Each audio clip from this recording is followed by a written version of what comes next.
Ako po si Rosemary Erinco Calocag na nakatira sa 61-Bay, Mahogany Street, Sikat Bell, RMT, Tunasan, Muntinlupa City. Ang anak ko po si King Erinco Calocag na mayroon po siya kapansanan na cerebral palsy. 20 years old na po siya. Ang findings kasi ng doktor, sabi nung ipinagbubuntis ko raw, nagkaroon daw ako ng yung infection sa ihi. Yun po yung tapos pina-check up ko po siya sa PGH. Sinabi ng doktor na mayroon po ang anak ko na cerebral palsy.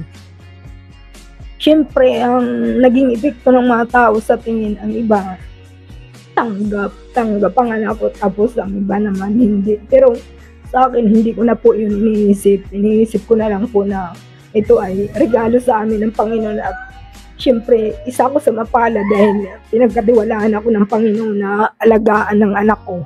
Para po sa akin, ang pinakamabigat na dagok, siyempre, na hindi man lang mararanasan ng anak ko na tulad ng ibang bata na makapaglaro, makapag-aral siya dahil hindi nga siya tulad ng ibang mga bata.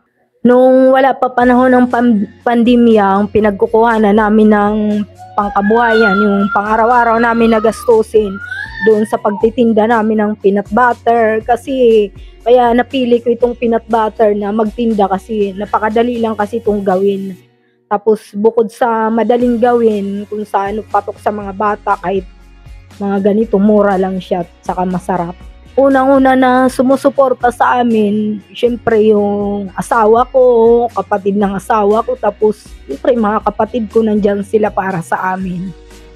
Para po sa akin, kung sa medyo sapat pero hindi naman sobra. Kasi kung sa tama lang naman sa pero kung sa kulang pa rin talaga eh. Hindi pa talaga kasi syempre sa maintenance lang ng anak ko, sa mga diaper, pagkain, kasi magkano lang naman yung kinikita ng peanut butter. Syempre nung panahon na pandemya, humina yung kita. Nakilala ko yung Atrib sa group chat namin na Muntinlupa Parents with Disability.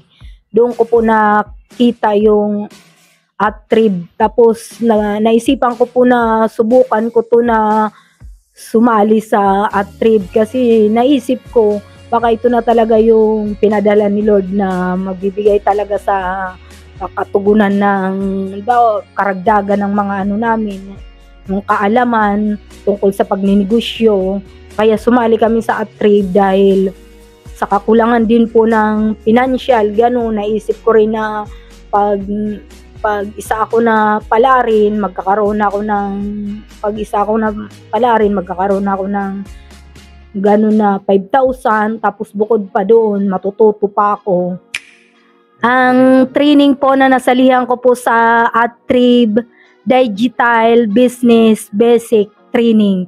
Ito po yung nagbigay sa akin ng pag-asa na madagdagan yung puhunan ko. Kaya sobrang nagpapasalamat ako at pinadala kayo ni God sa buhay ko. Nung napili kong negosyo, peanut butter. Kasi itong peanut butter kasi hindi mahirap gawin, napakadali lang siya at saka patok sa mga tao, sa mga bata, matanda, talagang gusto nila.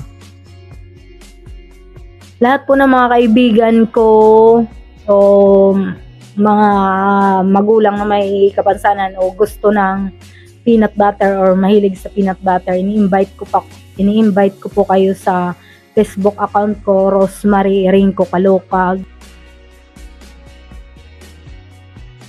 Dati po kasi nung hindi pa ako nabigyan ng Atrib ng dagdag punan, minsan naabot lang yung kita ko ng 200, pero ngayon syempre umabot ng 300, minsan 400, kaya malaking bagay na to sa pamilya namin, na malaking tulong na po. Unang-una, yung 5,000 po na binigay sa akin ng Atrib, idinagdag ko po sa puhunan kong peanut butter. Kaya malaking tulong po to sa akin na isa ko sa napili na mabigyan ng 5,000 ng Atrib. Kasi nadagdagan po yung puhunan ko, tapos nadagdagan din po ako ng customer, nadagdagan din po yung binta ko. Kaya sobrang salamat po. Saka hindi pa lahat lang yung kawalan ng pera para pwede ka maka-attend sa mga ganitong seminar. Kaya pagdating ng araw, syempre gusto ko rin na ang natutunan ko na i-share ko rin sa iba para alam din nila kung paano mag-design ng ganito na mga pag-design ng mga label ng kanilang negosyo. Kaya sobrang nagpapasalamat din ako sa Atrib.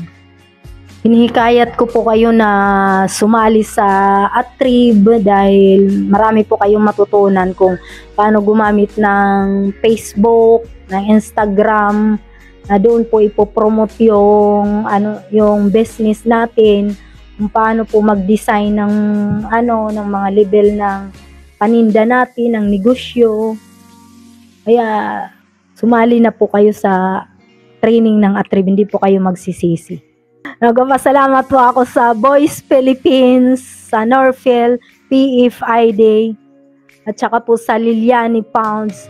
Ang Atrib, sobrang nagpapasalamat din ako kay Sir Tony at sa mga teacher namin. Sobrang nagpapasalamat din ako sa PIDAW, sa mayor namin. Sobrang nagpapasalamat din ako. Pati po doon sa MCTI, tapos sa mga classmate ko po dahil naging part na rin sila ng buhay ko. Sobrang salamat po. Maraming salamat po.